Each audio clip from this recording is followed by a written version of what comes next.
Welcome to steno dictation. अगर आप हमारे चैनल पर नए हैं तो हमारे चैनल को सब्सक्राइब करें और बेल आइकन ज़रूर दबाएं। डिक्टेशन 5 सेकंड बाद शुरू होगा। स्टार्ट। केंद्र सरकार की ओर से कट्टरपंथी मसर्रत आलम के नेतृत्व वाले अलगाववादी संगठन मुस्लिम लीग जम्मू कश्मीर को गैरकानूनी घोषित करने के फैसले से यही पता चलता है कि इस राज्य में किस तरह अलगाववाद को बढ़ावा देने वाले तत्व सक्रिय हैं। इस अलगाववादी संगठन को इसलिए प्रतिबंधित किया गया क्योंकि इसके सदस्य राष्ट्र विरोधी कृत्यों में शामिल होने के साथ आतंकी गतिविधियों का समर्थन करने में लगे हुए थे। इसके अतिरिक्त वे लोगों को जम्मू कश्मीर में इस्लामी शासन स्थापित करने के लिए भी उकसा रहे थे। मसर्रत आलम जिहादी तेवरों वाला कट्टरपंथी नेता है। फिलहाल वह जेल में है, लेकिन एक समय वह कश्मीर घाटी में अशांति फैलाने का काम करता था और कानून एवं व्यवस्था को खुली चुनौती देता था। 2010 में उसने कश्मीर में हिंसक प्रदर्शनों की अगुवाई की थी। इन प्रदर्शनों में दर्जनों लोग मारे गए थे। मसर्रत आलम पाकिस्तान की भाषा बोलने वाली हुर्रियत कॉन्फ्रेंस का भी नेता रह चुका है।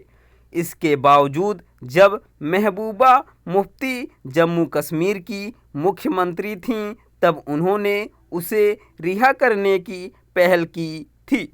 यह चिंताजनक है कि अभी भी कश्मीर में खुले छिपे रूप में पाकिस्तान की भाषा बोलने अथवा अलगाव और आतंक की पैरवी करने वाले तत्वों की कमी नहीं। इसकी अनदेखी नहीं की जा सकती कि बीते दिनों नेशनल कॉन्फ्रेंस के नेता फारूक अब्दुल्ला ने कहा कि यदि भारत पाकिस्तान में बातचीत नहीं होती तो कश्मीर का हाल भी गांजा जैसा हो सकता है।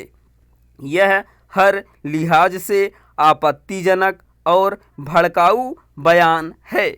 जम्मू कश्मीर के साथ शेष देश में भी कई ऐसे संगठन हैं जैसा मसर्रत आलम ने बना रखा था। इस तरह के संगठनों में एक पॉपुलर फ्रंट ऑफ इंडिया यानी PFI भी था। इसे भी प्रतिबंधित किया जा चुका है, लेकिन इसके सदस्यों पर अभी पूरी तरह लगाम नहीं लग सकी है। इसका प्रमाण यह है कि राष्ट्रीय जांच एजेंसी यानी NIA की ओर से उसके सदस्यों की जब तब गिरफ्तारी के समाचार सामने आते रहते हैं। यह गिरफ्तारी इसीलिए होती रहती है क्योंकि PFI के कई सदस्य गुपचुप तरीके से अलगाव और आतंक को बढ़ावा देने में लिप्त पाए जा रहे हैं। यह वही संगठन है जो भारत को इस्लामी देश बनाने के लिए सक्रिय था। जब अलगाव अथवा आतंक की पैरवी करने और राष्ट्रीय हितों के खिलाफ काम करने वाले किसी संगठन को प्रतिबंधित किया जाता है तो उसकी सदस्यता लेना एवं उसके लिए धन एकत्रित करना अवैध हो जाता है। दुर्भाग्य से ऐसे कई संगठनों को जब तक प्रतिबंधित किया जाता है तब तक वे अपना नेटवर्क व्यापक और सशक्त कर लेते हैं। इसके चलते उसके सदस्यों की गतिविधियों पर निगाह रखना कठिन हो जाता है। स्पष्ट है कि देश विरोधी संगठनों पर पाबंदी लगाना ही पर्याप्त नहीं, इसके साथ ही केंद्र और राज्य सरकारों को यह भी सुनिश्चित करना चाहिए कि ऐसे संगठनों के सदस्य गुप्त रूप से अपनी गतिविधियां जारी न रख सकें। स्टॉप।